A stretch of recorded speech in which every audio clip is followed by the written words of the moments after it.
I think we better start because we were a bit late in the schedule, and then it's a fixed time for dinner. So let's immediately start with our distinguished guest, Syed Wahid Karimi, who is, as probably you all know, who is the director of the Directorate for European Affairs at the Institute for Political International Studies in Tehran.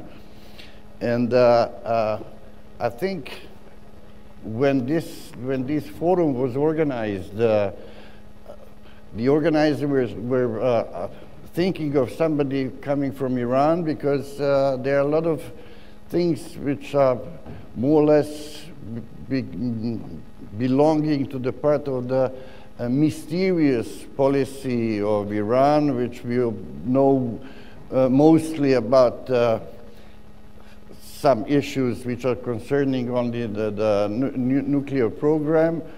And all of a sudden, it's a perfect timing right now.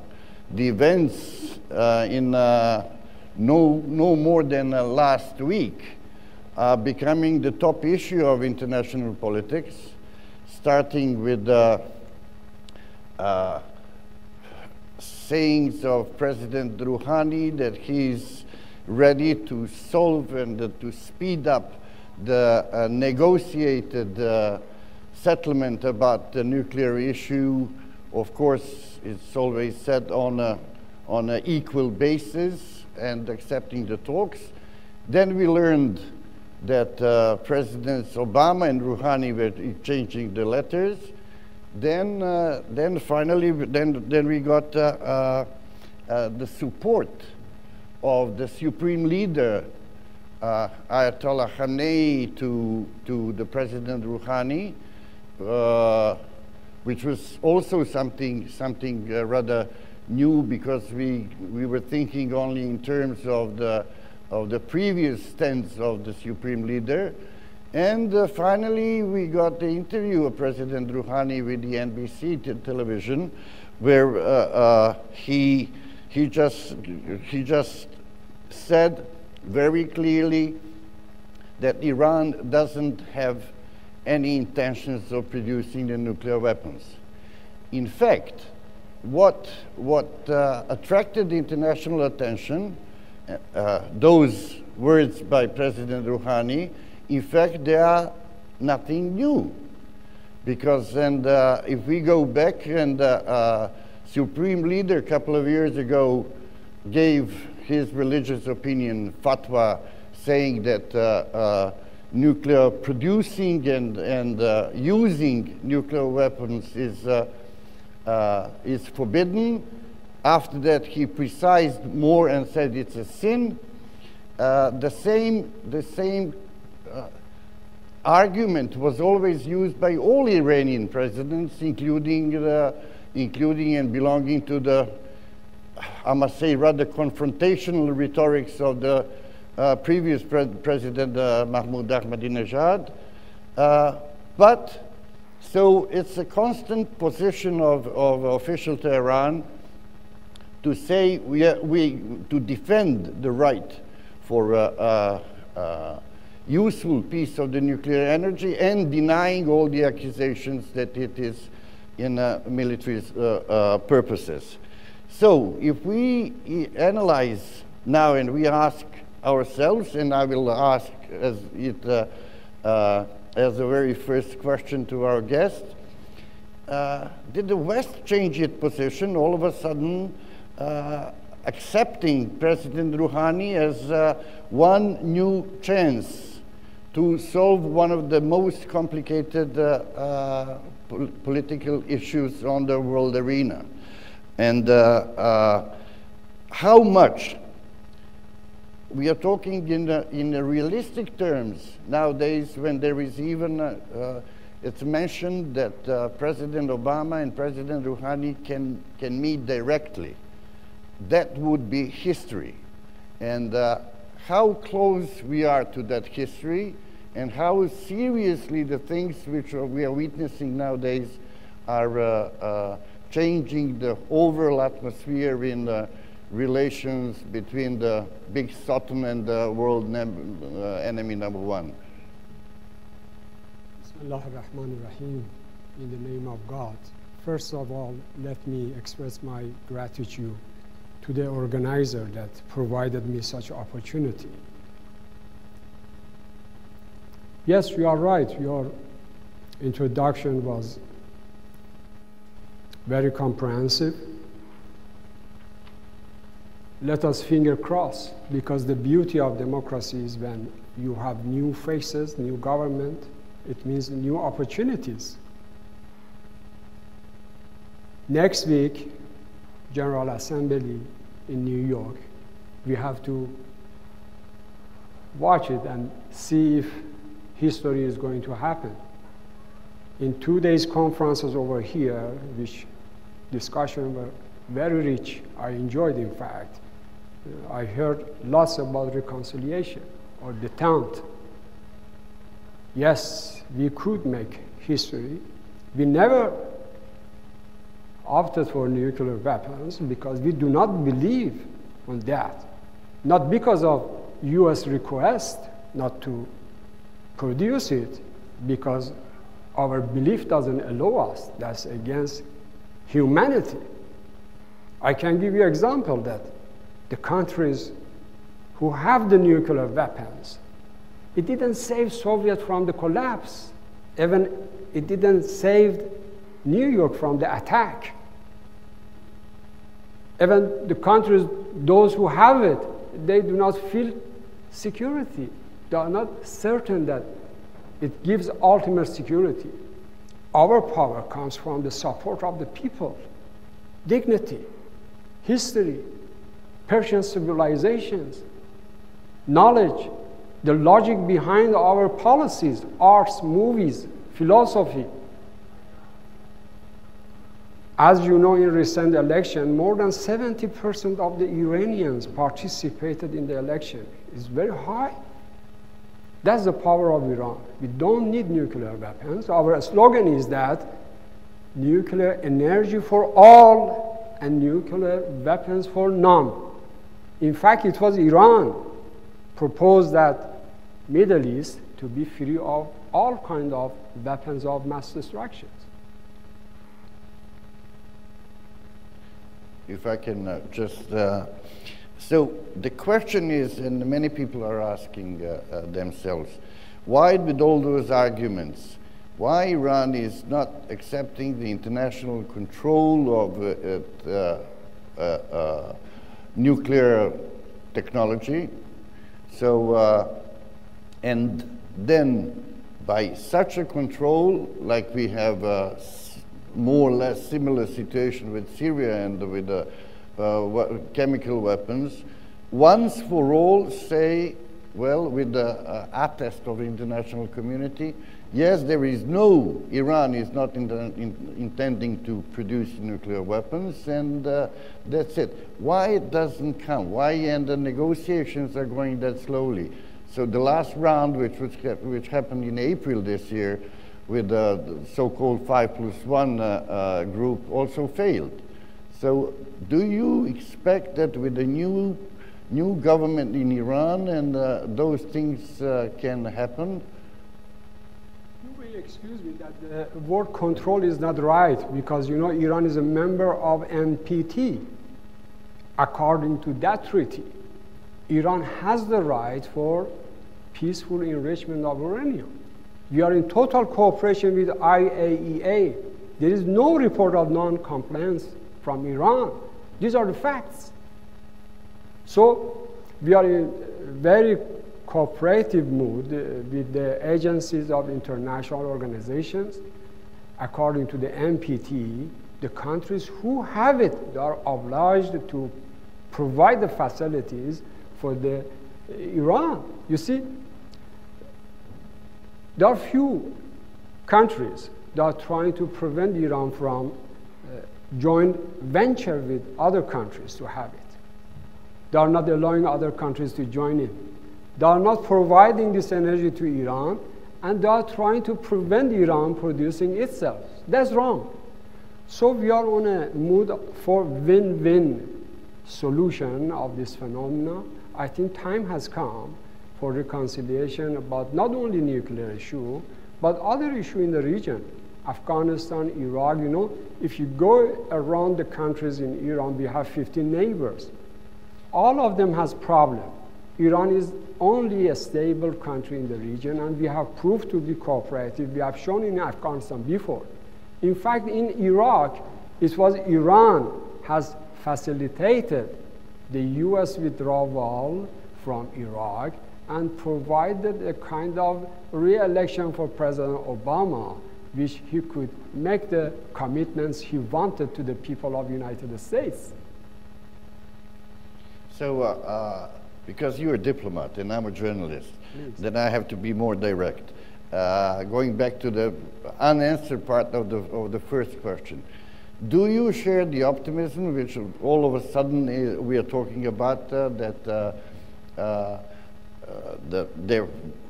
the progress can be done in terms of Iran, West, and especially United States relations? Absolutely, yes. Why not? We need it.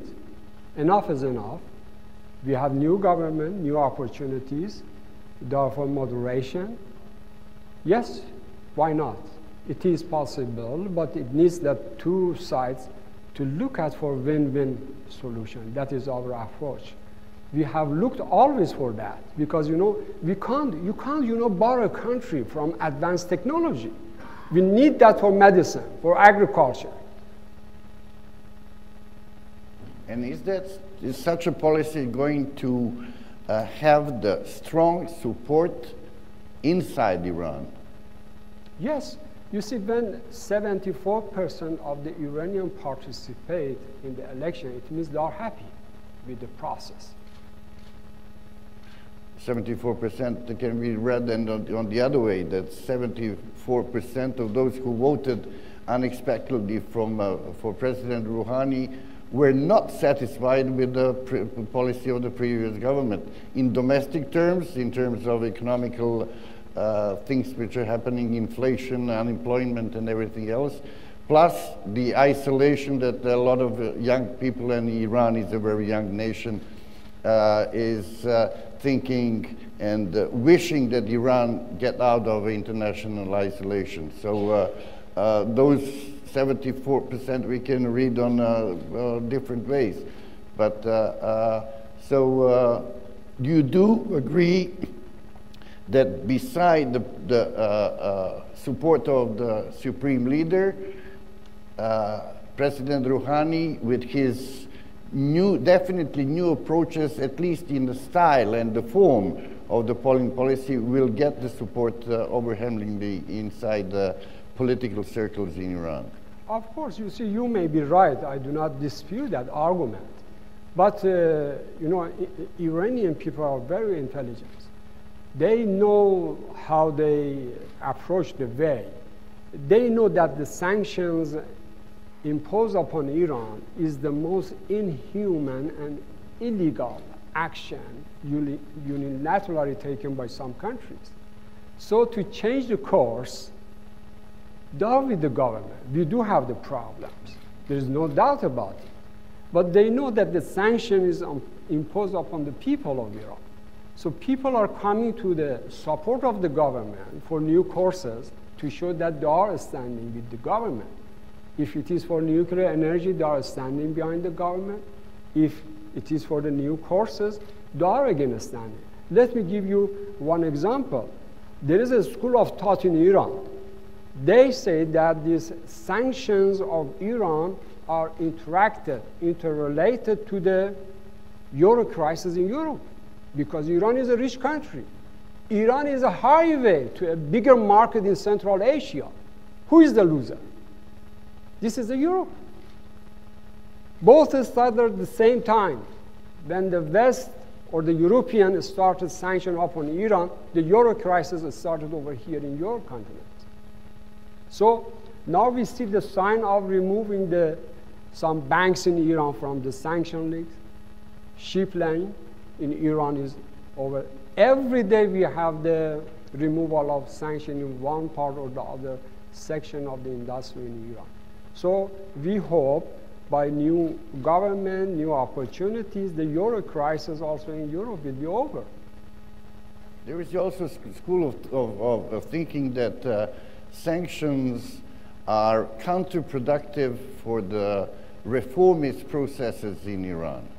That what started in 2009 stopped, or at least it's not flourishing in a way, and the sanctions helped it. And beside that, I would just ask you the question. I have the impression that, so I privatize a bit this forum. I've been many times in Iran, and I think there is a kind of a misconception or misunderstanding of Iran in terms of West, that supporting so-called reformist movement is a support for regime change in Iran. My question would be, those who are asking for political, social, economical reforms in Iran, including the leaders of so-called Green Revolution of 2009, were never thinking of changing the system of Islamic Republic. And this is something what sometimes is a kind of misconception in understanding and approaches of the West. No, there are no forces who are against the basic principles of which were laid down at the time of Ayatollah Khomeini in '79. So there can be some changes, and now we are expecting those changes. And perhaps, do you think that the West can repeat the mistake of the so-called revolution of rising expectations in terms of President Rouhani? You see, as you mentioned, that there is some misperception in the West about Iran, how the process goes, how the structure of the power structure of Iran is. We need more interaction. But the point is that this misperception has led Europe to the misjudgment. How to overcome it? Yes, we need dialogue. That is why the new government says that the policy is that we need more dialogue to overcome the differences. We had a good cooperation in Iraq, Afghanistan, in the region. We could extend it to other areas. In fact, I wanted to give a paper to this esteemed conference forum about the South European, problems from an Iranian point of view, because I see lots of similarities between these two regions. You have still some uncertainties in the region, and we do have problems in the Middle East, everybody knows it. But there is a big differences. You have the goodwill of the transatlantic cooperation to overcome these problems, whereas we do not have it in the Middle East. You had the German reunification. That experience could help us. You had the extension of the European Union to the Central and Eastern Europe. It could be extended to the Middle East, North Africa, but by a goodwill. That's a possibility we are looking for, but the problem is that some specific countries are preventing other, members of the European Union even to extend its relation with Iran, with the region as a whole. So the question of internal matters of Iran belongs to the Iranian people, which the constitution of Iran allows for the change. In fact, everybody is in favor of the reform and change, because change is the nature of the mother nature. You have change of the seasons, spring, summer, winter. So we need change in our life, even in the political system. That is why we have new governments. And let me emphasize in this point, sometimes you need to be tough when they are going to ignore your rights of producing nuclear energy. We need, for example, I give you an example, you just answer me. We need 20% enrichment isotopes for the hospitals. under the sanctions, no country is going to provide this to us. What to do? Millions of people are waiting in the hospitals for the x-rays and all that. Neither selling it to us, neither allowing to produce it, neither participating in joint venture. Now we need more, 20 sites of nuclear energy for the production of the electricity. At present, we are supplying electricity to Iraq, to Afghanistan, to Armenia. Send your engineer to come in Iran, create jobs over here, and you will be present over there, that it won't be misused. So these are the good opportunities for the West, particularly the European countries and European Union, to come in Iran. Let us forget about the past. My approach is positive approach. I'm looking always to the future. History is good, but we shouldn't stuck into history. We have to learn from the history and look forward to the future. I will, before I ask you to raise some questions if there are, I would just, because we can't mention the dilemma which is existing nowadays. As President Rouhani is trying to convince American administration and the Western countries that he is sincere in his attempts to negotiate, and that it's going to be the real dialogue about the real questions. At the same time, fighting for the influence in the White House and American administration is Israel. Arch enemy, even it's a paradox, I don't know, who knows that those two countries were very, very close allies at the time of Shah, and were even producing the missiles together. Now their own missiles are against each other. So, and Israel is trying to convince White House that it's not worth talking with Iran, that even today we heard from one Israeli minister that it's useless, that Iran is only 6 months far from its nuclear bomb. And how would you describe this race for the influence to convince the Americans to talk or not to talk? Thank you. You raise a very important point, that the question is that if there is a goodwill on Iranian side from President Rouhani, which he already said in public that he has the authority to overcome the nuclear issue, because from our point of view, it is a technical problem. But they are putting it in a political context. But let me tell you my analysis about the skepticism about this process. To be frank with you, because here there are eminent scholars, President Obama is weak. There is a saying among the Americans. They say that only Nixon could go to China. Iran is a big issue. There is no consensus within the United States, and that worries me, because Congress is totally against President Obama. They are waiting to kick him out of the White House.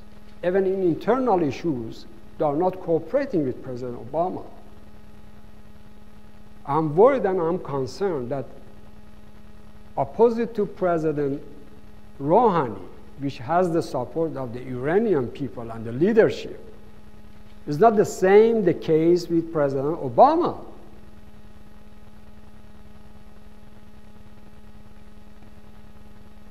So you doubt that President Obama can get that overall support for starting negotiations and even going in a direct talks at this moment? Yes, if you look at the system which different countries they do have, the check and balance sometimes, if they are not cooperating with each other, they can prevent You know, even in internal matters, as I mentioned, because it was just 6 months ago I returned from my post in United Nations. I have been through the US election. That is not a perfect, you know, system of government. We have the French type, we have the Italian type, we have the British type, and we have the Iranian type. It is a kind of, you know, research that we look which government, system of government could be productive. I don't see that in United States. As I said, that I think that Iran could work much better with the Republicans rather than Democrats. But we have to see if might be happens, you know, in next week.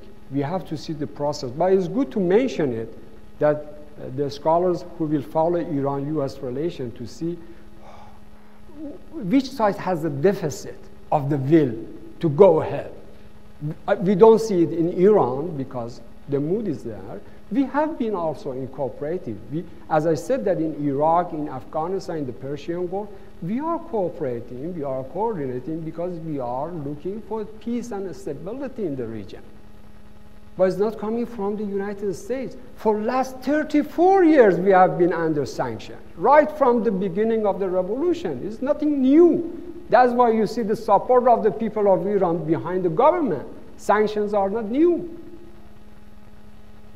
So you sound as a cautious pessimist, and you already, before even talks started, you blamed United States or restrictions which President Obama is facing if it doesn't go through. Yes, because naturally Congress can obstacle. As there are some news in the paper, for the rest of his tenure, he's going to be a lame duck president. And it happened before in the United States. That concerns me, but we have to see, because in the second term, usually the presence of the United States try to be more advantageous. President Reagan has the Iran gate, Clinton has that other cases, and George Bush has the Iraq, you know, with flood and false information, intelligence gathering in Iraq and all that. But I think Obama is trying to leave behind a very positive legacy, but he needs the Congress, you know. And the Congress, as you mentioned, because it's not worth of mentioning the different lobbies in the United States, but Congress is not cooperative. Even within the U.S. budget for the, you know, payments of the workers, the salaries of the, you know, workers in the, they keep Obama to the end of the last minute, you know, and he has problem. I'm a little bit skeptical. So you managed to miss mentioning Israel and influence for the Congress or the president himself. You see, that is obvious. We can give you the example the other way, that we feel that the Islamic awakening, which has come to the which has come to the North Africa, is rooted in the Islamic Revolution of Iran in 1979.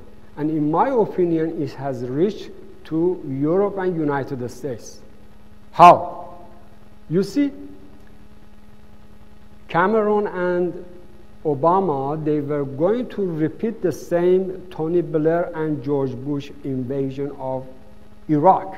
That was 2003. Syria escaped that invasion because of the people of Britain, because of people of the United States. And that is, I call it conscious awakening in the West. And we have to praise the British people. They have stopped the war. Otherwise, it was going to be repeated as they did in the Iraq case. So I think we are witnessing a new emergence of the public opinion, public diplomacy, people awareness. They are not trusting their, you know, politicians, officials. The corruption in Europe, in the West, is as equal as terrorism. So dangerous. So what more or less is the corrective force it's public opinion in the West.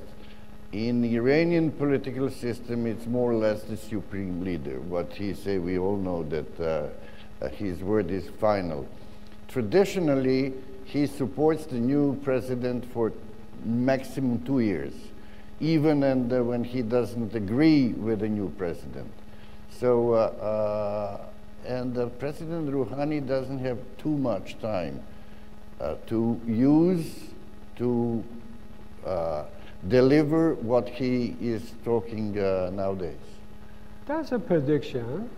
That's about future. I have provided the power structure of Iran if they could show kindly on the screen, because it is worth of just going to the Iranian power structure. Is it possible to show it in the screen? So easy, because you know, Supreme Leader calls himself as a servant of the people. The people of Iran, huh? As all leaders do. Yes, but he's exercising that. You see, people of Iran, they elect all the officials, even the supreme leader. But the supreme leader is elected indirectly. The president is, and members of parliament elected directly. He gives his view. For example, on nuclear issue, he had the same view all the times for all the governments of President Khatami, President Ahmadinejad, and the same President Rouhani. He advises the president to preserve the rights of the people. There's nothing wrong with it. This is the executive power to use different tactics. Some of them has to be tough because the other side is tough. Some of them has to be reconciliatory because the other side has the goodwill. So we have to look. As I said that, I hope it goes smoothly in a very good way, because President Rouhani is flying to New York. I think there's possibility of meeting both sides. But we do have the experience of the U.S. foreign policy for the last, 60, 70 years. Right after the Second World War, the Middle East was engaged in all problems.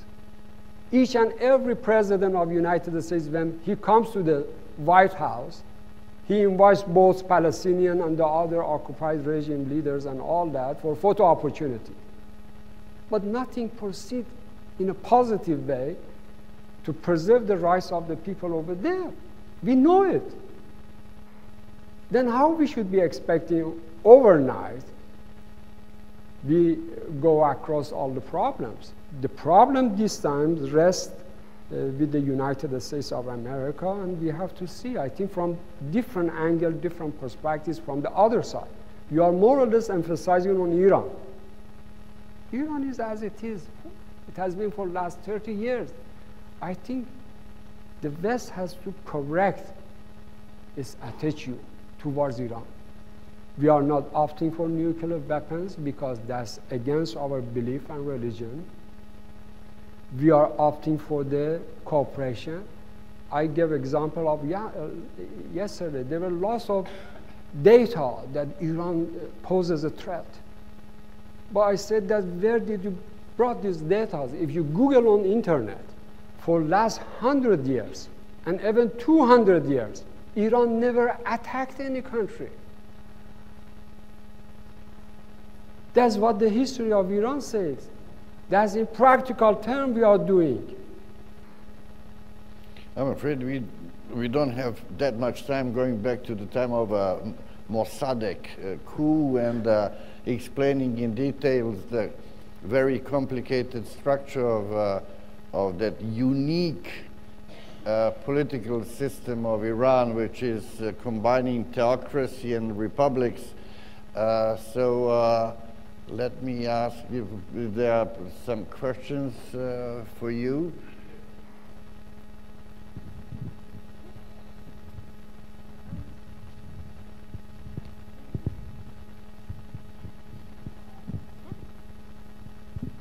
Hakan Altanay, I'm moved by your concern about the Euro crisis and the political mandate of Obama, but my questions are not about that. I have two questions. we learned that the supreme leader considers production and possession of weapons of mass destruction as un-Islamic. Does that mean that we can hear from him or any other Iranian leader condemnation of Syrian chemical weapons as they are weapons of mass destruction? And the second question is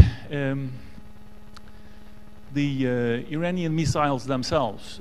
You have long-range missiles, so assuming that you're not planning to send flowers in them, what good are they for? Shall I? Yes, please. Yes, so easy. Yes, chemical weapons are inhuman. Iran was the first to ask for the Middle East as a free zone of all kind of ABC, atomic, biological, and chemical weapons. And we are forging for that. We are proposing that again. And Egypt also is cooperating with us because they are also a member of that initiatives. And let me tell you one example. These chemical weapons used in Syria is not the first time. In fact, Iran was the victim of the chemical weapons. The Iraqi people were the victims of the chemical weapons. It was the double standards of the West, particularly the Western European countries and the United States. If they used to be tough that time, we never witnessed this time. You have to remind the history of what they have done. When they use double standard, then it will be repeated again. Yes, that is condemned, that is inhuman. And the second question about the missiles, we would like to be active in a space, what to do, how we can go. Why you see the missiles in a wrong way? Missiles is for satellites. We would like also to have GPS on our cars in Tehran moving to know the traffics and all that. Each and every technology, phenomena, has a positive dimension and negative dimension. When it comes on Iran, it is the negative one. When the West are supplying, armament to the rebels, supplying terrorism to the Syria, even supplying or pushing their extremist nationalists to Syria to get them killed, nobody bothers about it. I think a scholar has to be balanced.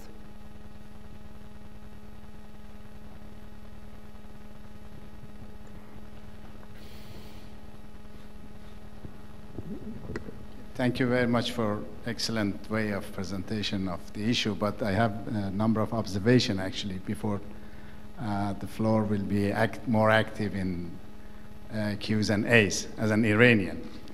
I think there are a number of issues that we have to take into consideration in understanding about the Iranian model of governance. Basically, in the West, the view is that supreme leader has the last word on everything, and he's an unelected, persons, things like that. But we have to take into account that Iranians are big geopolitical player.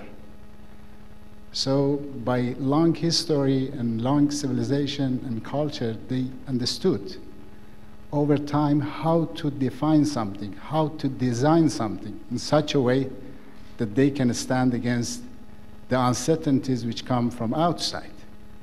So by that, I mean that the structure of power in Iran is such that we cannot find gaps inside it.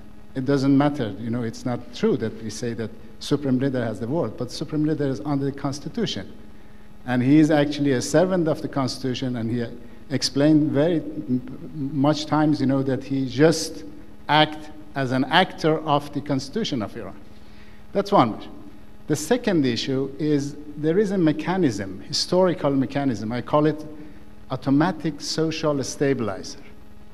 Before election of President Rouhani, it was my expectation, and I actually wrote a paper for the Al Monitor, but then on the wording it was beyond the 1,200, so because of that, it didn't publish. At that time, I expressed this, view that Rouhani has more chance to be elected. That's because of that automatic social stabilizer. You know, if you think about Ahmadinejad, under any standards, Ahmadinejad was not proper to be elected as a president.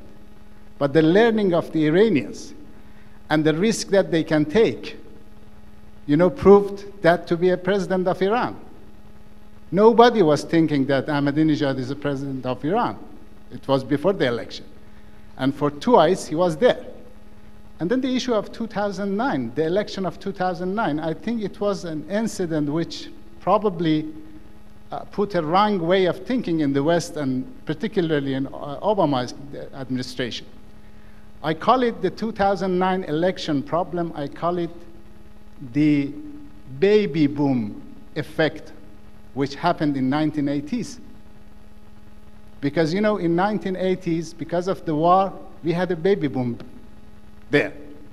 And it appears to be in 2009, you know, youngsters.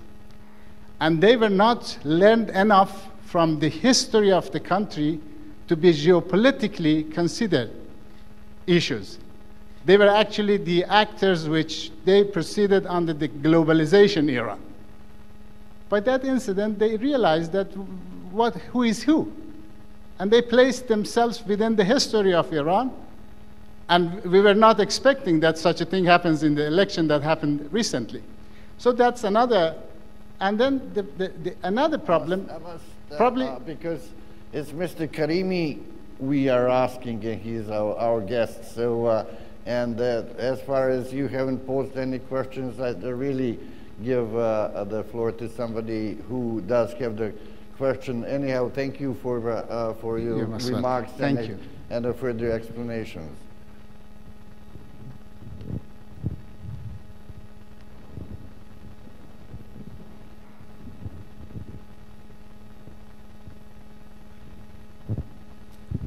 Thank you. Andrej Matišak, I'm a journalist from Slovakia, Devi Pravda. You said that the corruption in the West is like a terrorism. Okay, corruption is a big issue, also in my country, but according to Transparency International Perception Index of Corruption, Iran is a highly corrupt country.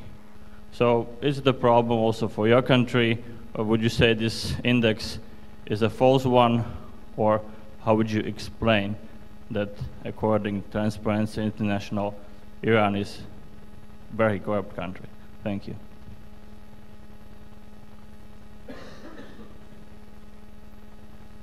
I said that the data given from different sources, we can't say that. I don't ignore that there is everything perfect in Iran.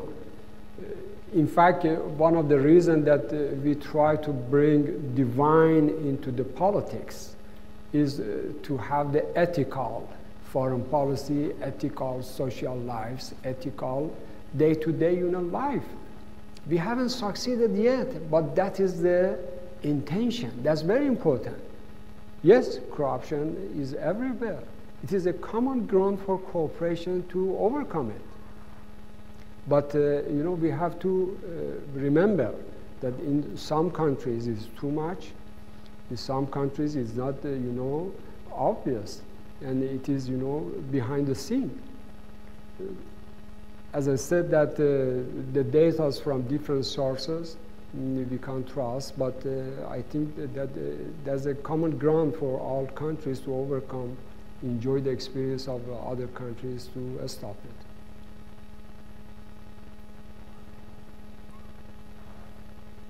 Any more questions, please? Yes. Hello, my name is Stefan Sirajansky from the Faculty of Political Science. Now, while commentators will disagree on the variety of it, everyone will agree that Mr. Rouhani is more moderate in comparison with Mr. Ahmadinejad. So my question is, and even you yourself pointed that out, that the rebels in Syria are mostly extremists. You said that yourself, that they are mostly nationalist. However, reading the news in the last few days, Mr. Rouhani proposed that Iran acts as a mediator in the Syria civil war. Can we expect a genuine policy change on this subject in the future, in your opinion? Thank you very much. That's a good question. You see, Iran always was in favor of dialogue. that in case there is some problem, all sides has to sit and solve the problems. We feel that the foreign interference in the affairs of the Middle Eastern countries causes problems. For example, here in your area, is it worth of Iran sending troops to Kosovo or Macedonia or Serbia and all that? It will be a matter of surprise. But in the Middle East, we witness that the foreign countries are interfering militarily, other ways and all that for last 60 years. That has to be stopped. You have seen that the, I call it triangle dialogue creators. In fact, that was a common ground between Iran, Obama, White House, not the Congress, and the Putin. They were favoring the dialogue. Geneva too, we are looking for. But on the opposite side, you have the France and Britain. They are more warmongering. They are trying, Israel, France, and Britain, the triangle of crisis creator. They are trying to make the invasion. And I have to remind you that it's going to happen like the Suez crisis of the Egypt in 1956. That time, again, it was France, Britain, and Israel. They invaded Egypt.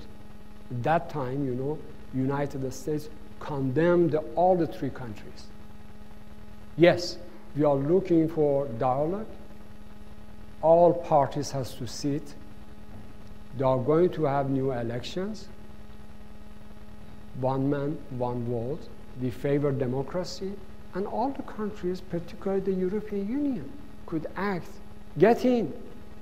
Particularly the countries. In the morning, we have a discussion about how you define the national foreign policy and the CSDP within the European. Because as Iran, we have sometimes countries friendly to Iran, but members of the European Union, they say, you see, we know that your policy in nuclear issue, other issues are right. But unfortunately, because of the European Union, we can't act independently, and we have to come together. That's the problem. So I hope that the scholars over here in this room try to see different political phenomena from different angles. Yes, it is the mass media, they try to give a misperception of Iran, which is wrong. And when you have the misperception, you have the misjudgment and miscalculation. But you look at the history. It happened during the Suez crisis. Now we have President Obama because he doesn't want to get engaged into the war. And when you have followed the policy of the United States in Libya, behind, France and Britain. You have seen the Mali that France has gone alone and brought. I think these two countries we have to be taken care of, that their policy is not good. That's why I said that we have to praise the British people. They stopped their parliament. Otherwise, it was going to be a repeated false and flawed history of the Iraq invasion.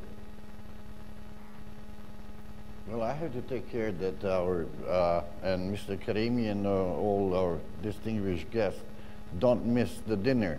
So, very last question, please.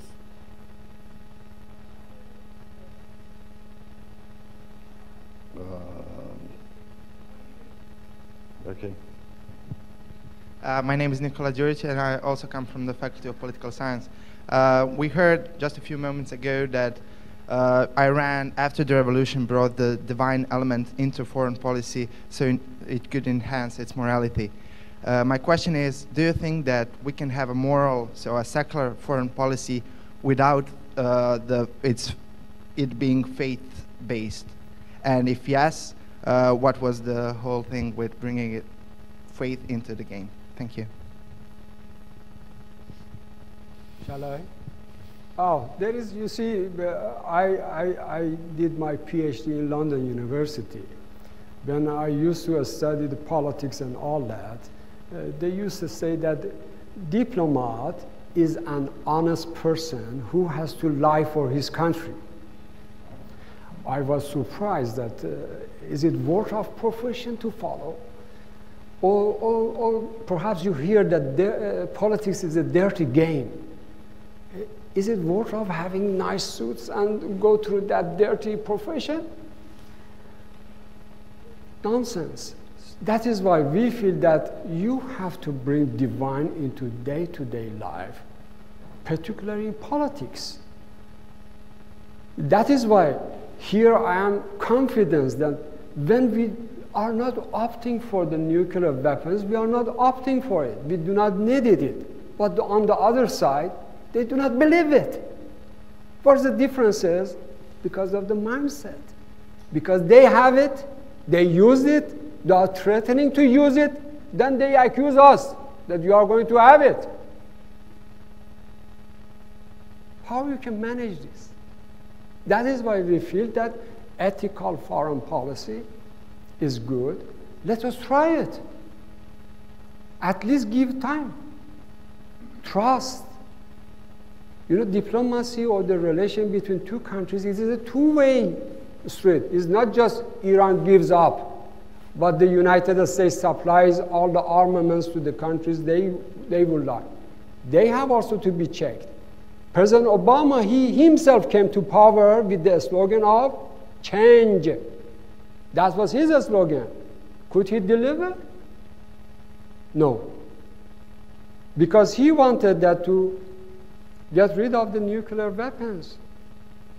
He couldn't. That is why we feel that through divine elements, you could improve.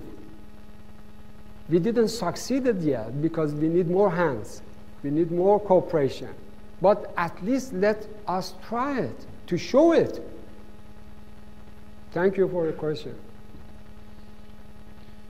So whatever, if we're talking about the ethical or non-ethical diplomacy with the right that, of course, the given sides are giving themselves the compliments of being ethical and the others unethical.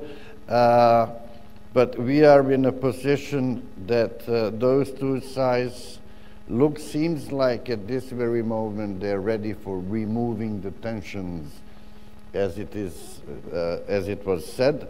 So, Professor Karimi, you will answer for the thank you for the participating at the forum. As your last message, are you optimist in that process of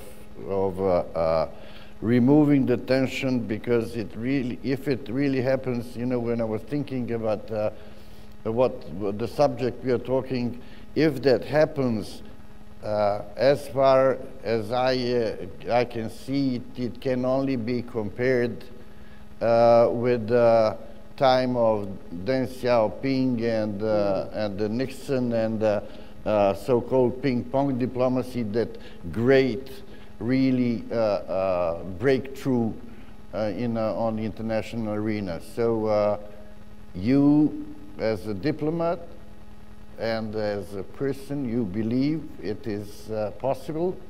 Absolutely, because my belief, and as a diplomat, I have to be positive. I have to try. Yes, I'm positive, and I'm looking forward. And as we know, Tango needs to.